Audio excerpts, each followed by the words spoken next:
Welcome to the Rugby Obsession Deep Dive.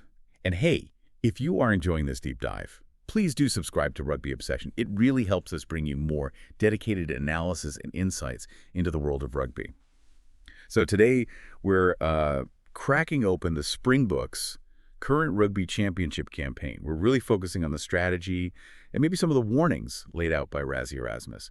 Our mission really is to unpack the source material we've got here and just understand this balancing act he's performing.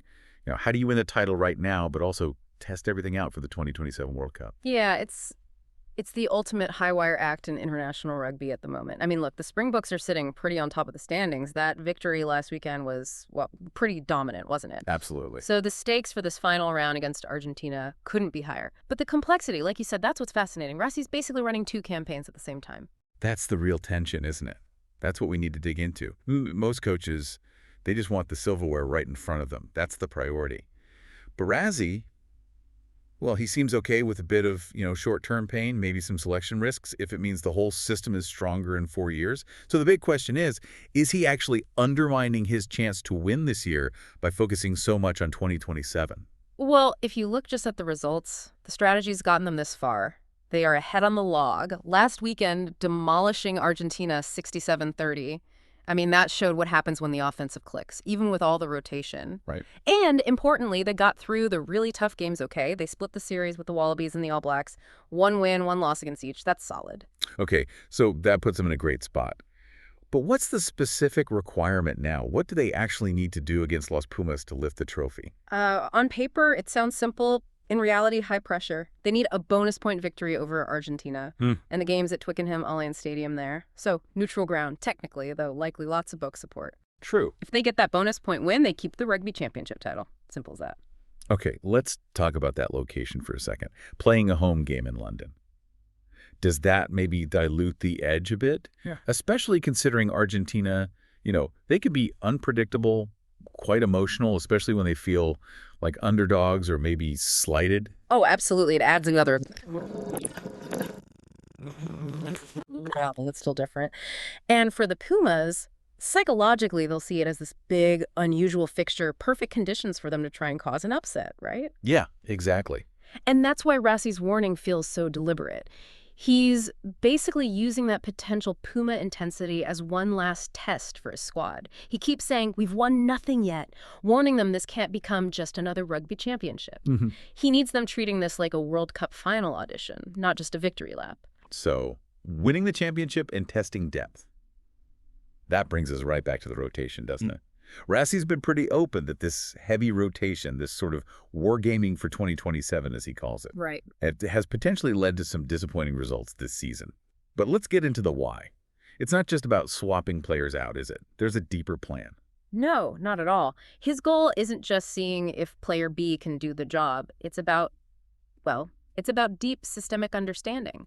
He wants the players to build not just combinations, but build understanding of how we try to play. Right. The philosophy, the structure that should be constant. Whoever's wearing the number 12 or number 15 jersey, if you can run the same attack pattern with 3 different center pairings, well, then you've got that resilience he's after. Okay, let's look at the examples from the sources. Like, functionally, what's the difference when he pairs Jesse Creel with Damien Willems at 12 compared to, say, Damien De Allende with Kane and Moody?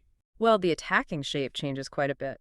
Creel and Willemsy, that's a flatter, maybe more deceptive setup. Willemsy at 12 gives you that second playmaker, Kicking, passing options, speed off the ruck.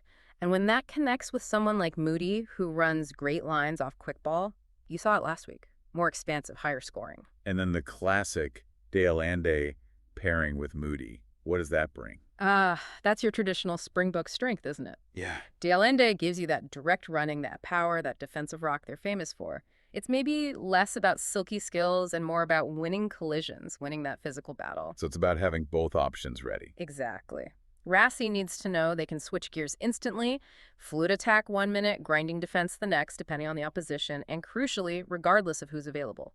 2 distinct modes, ready to go. And we saw that testing go right through the back line, too. Yep. Colby goes off. Moody shifts from center to wing. Then you get the next generation stepping up, like Sacha Feinberg, Munga Mazulu getting a run at fullback, Libak at 10. Yeah, that versatility is absolutely key. Moving Moody shows Rassie sees him as this multi-skilled utility back, solves that old problem of maybe needing another playmaker in the back three, and testing Sacha at fullback.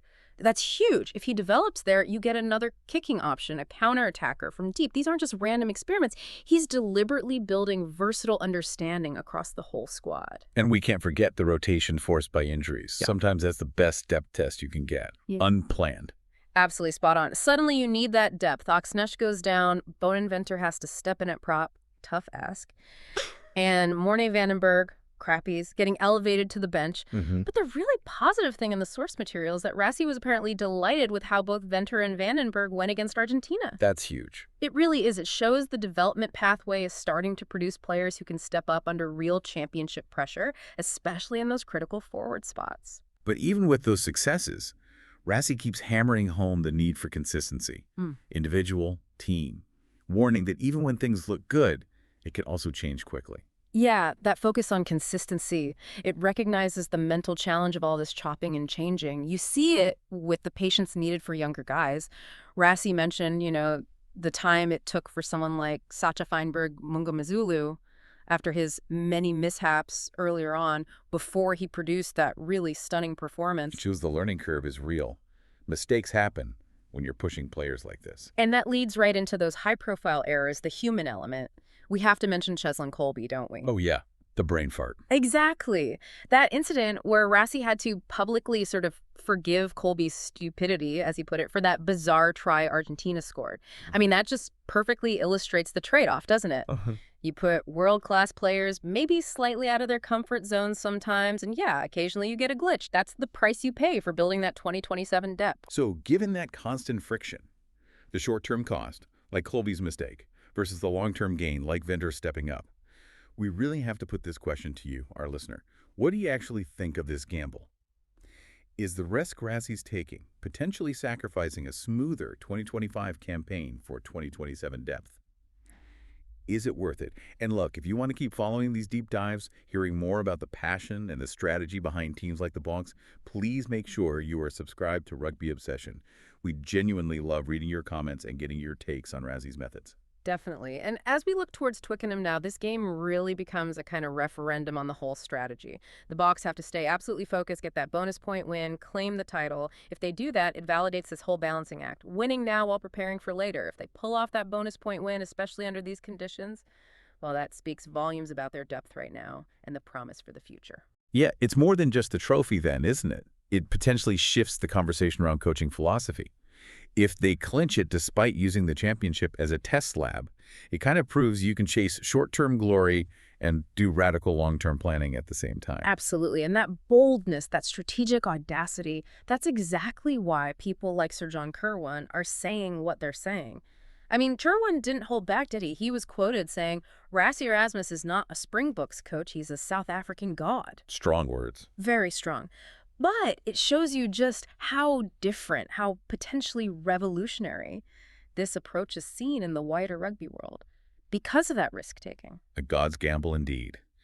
Well, the final whistle at Twickenham will be the ultimate judgment. Make sure you are subscribed to Rugby Obsession so you don't miss our breakdown of that final match and what it all means for the Springboks going forward. Thank you for listening to the Rugby Obsession Deep Dive, and we'll look forward to you listening to our next episode.